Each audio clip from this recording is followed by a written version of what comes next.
On a flat, clean surface, lay out all the parts of your Kiskadee high chair. Find the front 2 legs with 2 slots on the top. Place the legs so that the footrest holes face one another. Next, align the slots and tabs. While squeezing the pins, insert the legs into the seat until each pin clicks and the pins protrude through the hole. Pull on the leg to ensure it's locked in place. Arrange the 2 rear legs with the slot aligned with the tab. While squeezing the pins, insert the legs until each pin clicks and protrudes through the hole.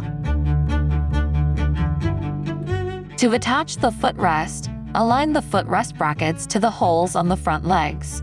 Use 2 screws to attach the brackets to the legs. Next, we'll attach the seat. Find the slots on the front of the stool seat. Slide the seat tabs into the slots and push the seat until it clicks into place. To attach the tray, squeeze the button under the front of the tray and slide the tray onto the high chair. Place the insert tray on top of the main tray and push down to secure.